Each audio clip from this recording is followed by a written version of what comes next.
Hello friends, welcome back to this video. और friends, आज हम बात करेंगे कि अगर आप एक सक्सेसफुल मर्चेंडाइज़र या फैशन डिज़ाइनर बनना चाहते हैं और आपको इंग्लिश नहीं आती है और कितनी आनी चाहिए। अगर आप एक असिस्टेंट लेवल पे जॉब करने जा रहे हैं तो ये सारी चीज़ें बहुत ज़्यादा आपको परेशान करती हैं। तो इस टॉपिक को आज हम इस पर डिस्कस करने वाले हैं, कितनी आनी चाहिए और कितनी आती है और नहीं आती है तो आप उसको कैसे सीख सकते हैं। आज हम इस टॉपिक पे यहाँ पे बात करेंगे। तो वीडियो अच्छा लगे तो वीडियो को लाइक करना, अच्छा नहीं, वीडियो अगर आपके लिए यूज़फुल रहे तो वीडियो को लाइक करना और शेयर करना, जिससे ज़्यादा से ज़्यादा लोगों तक पहुँचे, लोगों की हेल्प हो सके। क्योंकि इस टॉपिक पे जो मैं फैशन डिज़ाइनिंग से रिलेटेड वीडियो बनाती हूँ, ऐसा जब हम सर्च करते थे ना तो इस टॉपिक पे जल्दी वीडियोस नहीं मिलते थे और लोग यहाँ वहाँ से इंफॉर्मेशन कलेक्ट करके डालते थे। बट देन फिर मैंने स्टार्ट किया बनाना और मैं अब देख रही हूँ कि जैसे मैं बनाती हूँ ना, इसकी कॉपीज़ लोग करके बहुत सारे, अब तो बहुत सारे यूट्यूबर हो गए हैं, तो हमारे टाइम पे तो भी दिक्कत होती थी। तो फ्रेंड्स, चलो वीडियो को स्टार्ट करती हूँ और यही कहूँगी कि वीडियो को शेयर ज़रूर करना अपने फैमिली फ्रेंड्स के साथ, जिससे फैशन डिज़ाइनिंग से रिलेटेड उनकी हेल्प हो सके। क्योंकि मेरे चैनल पे आपको सही इन्फॉर्मेशन देती हूँ और वीडियो को अट्रैक्टिव बनाने के लिए मैं इधर उधर से कोई इन्फॉर्मेशन इस पर पुट नहीं करती हूँ, वही बताती हूँ आपको जो मेरा एक्सपीरियंस है, जो आपके लिए ज़रूरी है, जो मैंने काम किया। तो अगर हम बात करें कि आपको इंग्लिश कितनी आनी चाहिए, इसका कोई देखिए नाप तोल नहीं है। बेसिक इंग्लिश अगर हम बात करें तो सबको आती है फ्रेंड्स, बेसिक इंग्लिश सबको आती है, लेकिन वो उतनी इनफ है कि नहीं। एक इंडस्ट्री के अंदर आप जब काम करने जाते हैं, इनफ नहीं है। क्यों? क्योंकि आपको खुद से बात नहीं करनी, आपको अपनी फैक्ट्री में ही डील नहीं करना है, आपको कस्टमर के साथ, बायर के साथ बात करनी है। लेकिन हाँ, एक यहाँ पे और है कि आप डायरेक्ट बायर के साथ बात कर रहे हैं। मतलब अगर आप एक गारमेंट स्टिचिंग सिलाई कंपनी में या गारमेंट एक्सपोर्ट हाउस में जब आप जॉब करने के लिए जाएंगे एक असिस्टेंट लेवल पे, तो आपका जो फैक्ट्री है, आपकी जो कंपनी है, वो डायरेक्ट बायर को से मतलब डील करती है या बीच में बाइंग एजेंट है। जो बाइंग एजेंट होता है वो हमारे इंडिया के ही होते हैं। तो अगर इंडिया के होते हैं तो हम हिंदी में भी काम चला लेते हैं, ठीक है, काम चला लेते हैं, इन द सेंस बात करते हैं, उनसे कम्युनिकेट कर सकते हैं फ्रंट ऑफ या फिर फ़ोन पे अगर हम बात करते हैं। लेकिन फिर भी हमें मेल तो करना ही है, ठीक है, मेल तो हमें करना ही है ना। तो मेल के लिए इंग्लिश आनी, क्योंकि वहाँ पे आपको प्रूफ चाहिए, अप्रूवल चाहिए, हर एक चाहिए, आपको एक डिलीवरी डेट चाहिए, आप सब चीज़ें चाहिए, सबमिशन वगैरह की, जिससे आपके पास प्रूफ हो कि आपने कब क्या कैसे किया है, ठीक है। तो उसके लिए आप बात का कोई वैल्यू नहीं होता, उसके लिए आपको मेल करनी होती है, आपके पास वो सारी चीज़ें होनी चाहिए, ठीक है। तो यहाँ पर भी इंग्लिश आपको आनी चाहिए। लेकिन फिर भी जब आप डायरेक्ट बायर के साथ बात करते हैं, उससे आपको थोड़ी हेल्प मिल जाती है जब आप एक बाइंग एजेंट के थ्रू काम करते हैं, ठीक है। तो आपकी लेकिन जब आप डायरेक्ट बायर के साथ जब डील आपकी फैक्ट्री करते हैं, वहाँ पे जो बायर होते हैं, जो कस्टमर होते हैं, डायरेक्ट बायर होते हैं, चाहे वो यूके का हो सकता है, यूएस का हो सकता है, साउथ अफ्रीका का हो सकता है, कनाडा का हो सकता है, कहीं का भी हो सकता है, इटली का हो सकता है, मतलब बायर कहीं के भी हो सकते हैं। अगर उनसे आपको बात करनी है तो आपको इंग्लिश में ही बात करनी है। वो आपको फ़ोन भी करेंगे, आपको डायरेक्ट मेल पे तो लगातार आप ही, क्योंकि हर एक चीज़ आपकी मेल पे ही होगी, तो आपकी इंग्लिश बेस्ट होनी चाहिए। आप वहाँ पे काम चलाओ, इंग्लिश में काम नहीं चल सकता, ठीक है। लेकिन ये नहीं है कि आपको पहले से ही आनी चाहिए, ठीक है, क्योंकि अब जब कॉलेज में पढ़ते हो, आप फैशन डिजाइनिंग करने लगते हो, तो ऐसा नहीं कि आप जाते ही डायरेक्ट बायर से बात करना स्टार्ट कर दोगे, नहीं। जब आप एक इंडस्ट्री में एंटर करोगे तो आप एक असिस्टेंट लेवल पे जाओगे, ट्रेनिंग लोगे, फिर असिस्टेंट लेवल पे काम करोगे कम से कम साल 2 साल। तो जब आपका जो वो पीरियड होता है ना, वो सबसे बेस्ट टाइम होता है। जो आजकल असिस्टेंट बहुत बड़ी गलती करते हैं, मैंने अपने भी असिस्टेंट के साथ यही देखा है कि वो लोग जब कंपनी में जाते हैं ना, काम करना स्टार्ट करते हैं, लोगों से बातें करना, फ्रेंडशिप करना, ये सारी चीज़ें स्टार्ट कर देते हैं और उनका जो मेन काम होता है ना, वो भूल जाते हैं। अगर आपकी इंग्लिश अच्छी नहीं है तो डोंट वरी, डरने की ज़रूरत नहीं है, आपके पास अभी टाइम है, आप कर सकते हो, ठीक है। इस टॉपिक पे बहुत ज़्यादा कमेंट आते हैं, मैडम हमारी इंग्लिश अच्छी नहीं है तो क्या करें, बन सकते हैं कि नहीं।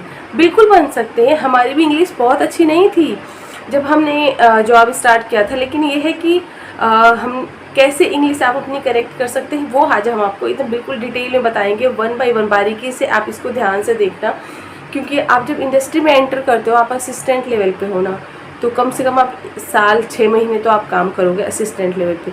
आपकी परफॉर्मेंस बहुत अच्छी रही, जब आपके बॉस, आपके ओनर आपको देखेंगे, आपका जो सीनियर आपको देखेगा ना कि आपकी जो काम करने का तरीका है ना, अब आप एक सेल्फ अकाउंट हैंडल कर सकते हो, तब वो आगे आपके ओनर को रिकमेंड करेंगे कि नहीं जी, हमारा जो असिस्टेंट है वो अच्छा काम कर रहा है, वो आगे अकाउंट को हैंडल कर सकता है। या आपका ओनर भी, अगर उसको ओनर को भी अगर समझ में आ जाता है कि नहीं जी, ये जो एम्प्लॉई है असिस्टेंट लेवल के अब आगे जा चुका है, तो ये कैसे होगा, ये आपको आपके काम से होगा।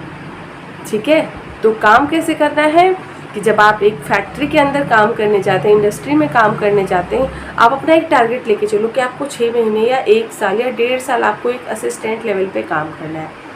लेकिन काम को बड़े फोकस तरीके से करना है, जस्ट टाइम पास नहीं करना है कि मंथ में मेरी सैलरी आ गई और मेरा टाइम पास हो रहा है, मेरा दिन अच्छा हुआ, मैं बस घर जाऊँ। नो, ऐसे नहीं काम करना है। आपको बिल्कुल डेडिकेशन के साथ काम करना, आपको अपने टाइम का को अच्छे से यूटिलाइज़ करना है। आपको सुबह अपने सीनियर से सबसे पहले पहुंचना है। आपका सीनियर का जो आने का टाइम होता है ना, मैं आपको ये जो तरीका बता रही हूँ, अगर आप जाते हैं फैक्ट्री की इंडस्ट्री के अंदर काम करने, तो आपको सफल होने से कोई रोक नहीं सकता।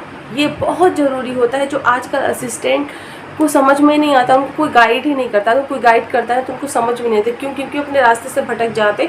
जैसे फैक्ट्री में काम करना स्टार्ट किया, वो इधर उधर दोस्ती मित्रता, बातें चीतें, दुनिया भर घूमना फिरना स्टार्ट कर देते हैं। ये नहीं करना है। आपका जब सीनियर जो है ना, उसका अगर आने का टाइम 10 AM है ना, तो आप 9:30 पे अपने ऑफिस पहुंच जाओ। उसका कंप्यूटर ओपन करो, उसकी मेल वगैरह ओपन करो और देखो कि कल कौन कौन सी मेल्स आई थी या आज रात को, क्योंकि जो बाहरी कस्टमर होते हैं, जब उनकी हमारे टाइम में काफ़ी डिफरेंस होता है, तो अगर वो रात को हमारे यहाँ दिन होता है तो वहाँ रात होता है, तो ये थोड़ा सा टाइम का जो फ्लक्चुएशन होता है उस चीज़ को देखते। आप देखो क्या क्या मेल आई थी, आखिर वो मेल में क्या कह रहे हैं, किस टॉपिक से रिलेटेड मेल है। तो ऐसे क्या होता है ना, आप देखोगे ना, जब मेल आप पढ़ना स्टार्ट करोगे ना, तो एक मेल का ना नॉर्मल अगर बेसिक एक फॉर्मेट होता है जो आपको सीखनी पड़ती है कि आपको पहले शुरुआत कैसे करनी है। ठीक है, वो आपको हमेशा देखना है कि मेल ज़रूर पढ़ना अपने सीनियर्स की, जा करके उनका कंप्यूटर ओपन करके, क्योंकि जब आप उसका काम हैंडल कर रहे हो तो ऑब्वियसली आपके पास सारी इन्फॉर्मेशन हो और इस चीज़ से आपके सीनियर को कोई प्रॉब्लम नहीं होगी। तो आप देखो कि क्या मेल्स आई हैं, अगर वो आपके स्टाइल से रिलेटेड कोई कमेंट है, कोई कुछ है, तो आप उस मेल की कॉपी निकालो, अपने पास रखो। ईमेल्स की कॉपी निकालो, आप उसको पढ़ो, समझने की कोशिश करो। आप ये कोशिश करो कि जो कमेंट वगैरह आए हैं ना, अगर वो मास्टर को कमेंट करना है तो आप जाकर के मास्टर को उस कमेंट को एक्सप्लेन करने की कोशिश करो। अगर आपको समझ में नहीं आ रहा है ना, तो अपने सीनियर से पहले पूछ लो, मैडम या सर जो भी हैं आपके साथ, कि ये कमेंट आया था, निकाल लिया है, और इसमें से आपको चीज़ें समझ में नहीं आ रहा, बाहर कहना क्या चाह रहा है, मैडम मुझे प्लीज़ बता दीजिए। ठीक है, तो वो आपको एक्सप्लेन करते हैं। आप उनको बोलो कि मैडम आप मुझे एक्सप्लेन कर दो, मैं मास्टर। आजकल असिस्टेंट क्या करते हैं कि मैडम प्लीज़ जाकर मास्टर जी को बता दीजिए। तो फिर आपने क्या किया, काम किया कुछ नहीं, आपने कमेंट निकाला, मैडम को दे दिया, मैडम ने मास्टर जी को समझा दिया। आपका रोल क्या है, कुछ नहीं। ठीक है, तो ये नहीं करना है। आपको बोलना है मैडम ये कमेंट मुझे समझा दीजिए, मैं आगे जाके मास्टर जी को एक्सप्लेन करूँगी, करेक्शन करवाऊंगी। ठीक है, ऐसे करोगे तब जाकर के आपको धीरे धीरे समझ में आना स्टार्ट होगा कि आगे बाहर कहना क्या चाहिए, उसका फॉर्मेट क्या है। ठीक है, तो ये एक तरीका होता है।